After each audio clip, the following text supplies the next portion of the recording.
The Wolf in the Grey Coat. Chapter 1. The Hunter's Moon. The moon swelled like a silver shield above the forest, its pale light dripping through the needles of the pines. From the darkness of the high ridges came a lone figure, a wolf whose coat shimmered between smoke and shadow. His name among his kin was Ashfang, for the grey of his fur carried both the memory of fire and the silence of ash. His eyes, gold as autumn leaves, burned with hunger. The mountains had grown thin of prey. Rabbits vanished into their burrows too early, deer had wandered deeper into the valleys, and the cold tightened its grip. Ashfang's ribs showed faintly beneath his fur. Tonight, he would go farther than before.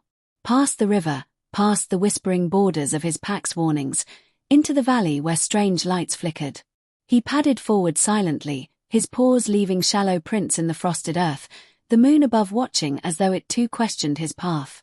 If you enjoyed this story, don't forget to subscribe to my channel so you won't miss more eerie and fascinating tales. Chapter 2. Whispers of the Pack. The pack gathered in a circle, breath fogging in the night. Their voices rumbled low and urgent.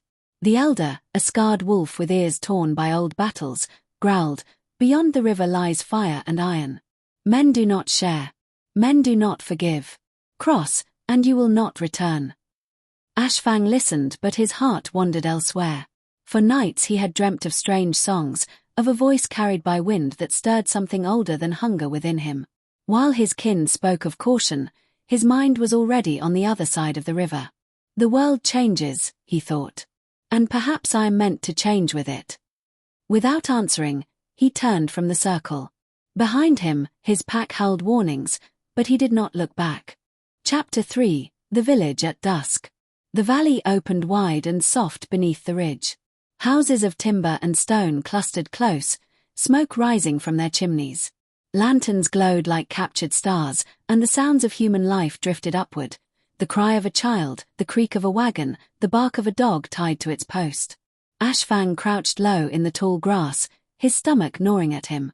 Then he saw her. A girl in a red shawl, her hair dark against her pale face. She carried a basket of feed, scattering it for hens that clucked nervously. She moved with a quiet grace, her eyes often drifting to the edge of the forest.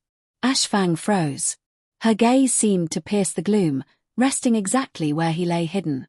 She lingered a heartbeat too long before turning away. Somehow, she had sensed him. Chapter 4. The First Meeting. The next night, Ashfang returned. The girl was waiting, though she pretended not to be. She carried a bundle wrapped in cloth and set it upon a stone at the forest's edge. When she left, Ashfang crept forward. Inside lay a piece of raw meat, fresh and untouched. His jaws ached with longing, but he hesitated. The scent of human clung to it. A trap. Or something else. Then he heard her voice, soft as drifting snow. "Eat, Greycoat," she whispered into the night. "I know you watch." Ashfang's ears twitched. No fear lingered in her tone. He bared his teeth, then, slowly, stepped forward. His eyes locked with hers from across the dark line of the trees.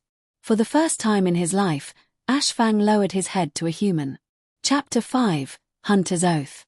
Days passed. Each night, food appeared at the stone. Each night, Ashfang came closer, until the girl could see the silver flecks of his coat beneath the moonlight. She smiled when she spoke to him, though he never drew too near. But whispers spread in the village. Sheep had gone missing. Chickens slain. Men muttered of a great wolf, a shadow that stalked their livestock. Around the hearth fires, fear hardened into resolve. The girl pleaded with her father, the chief of the village. "He is not like the others. He does not harm me." The chief only laughed, bitter and cold. "A wolf is a wolf. So long as it draws breath, it will hunger. Mercy feeds only hunger. We will hunt." And the hunters prepared their spears. Chapter 6. Blood on Snow. Winter struck fierce and sudden, burying the valley in white. One night, under the shroud of snow, the hunters set their trap.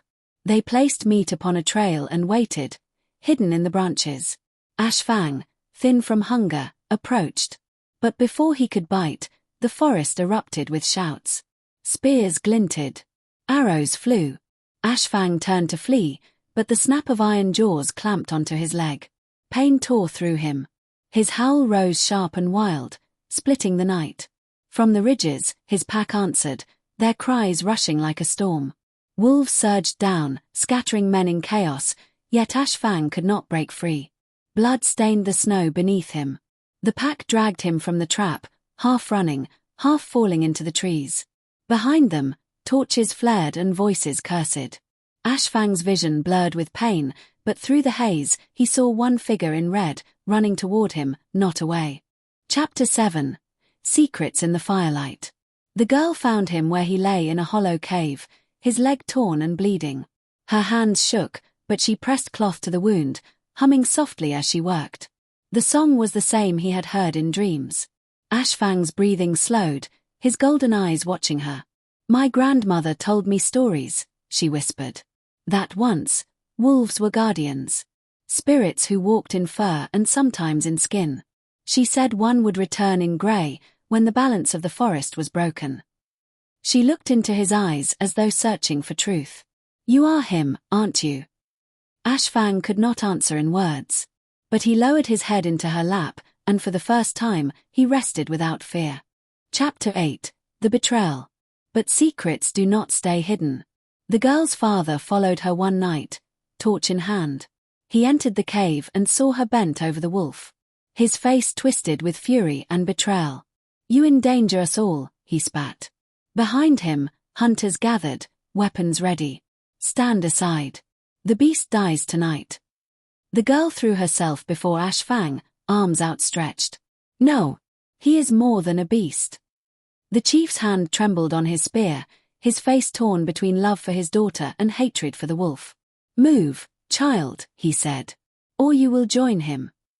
The cave grew tight with breath and torchlight, the air thick with the weight of choice. Chapter 9. The Howl That Shook the Sky. Ashfang rose, though his legs shook beneath him. His eyes glowed silver-white, brighter than any torch. A fury older than the mountains surged within him. He threw back his head and howled. The sound rolled like thunder, shaking snow from the trees outside. Wolves answered, but so did the forest itself. The ground trembled, the wind howled through the stones, and men staggered back in terror. In that moment, Ashfang seemed not a wolf but a spirit cloaked in mist and grey light, his presence filling the cave like a storm. Hunters dropped their weapons. Some fled. Even the chief lowered his spear, fear written plain on his face. For the first time, man remembered that the forest was not theirs to command. Chapter 10. The Path of Twilight. When the echoes faded, silence settled. The hunters withdrew, shaken to their core. None dared to lift their weapons again. The girl knelt beside Ashfang, touching his fur gently. "Go," she whispered, her voice breaking. "You cannot stay. Not while they fear you." Ashfang stood, his limp heavy but his spirit unbroken. With a final glance, he stepped into the night. On the ridge above the valley, he turned once more. Far below, the girl stood in her red shawl, her hand raised in farewell. Their eyes met across the distance, beast and girl, spirit and mortal. Then the wolf in the grey coat vanished into twilight, neither holy man nor beast, but something eternal. The forest closed behind him, guarding its secret until the world might call for him again.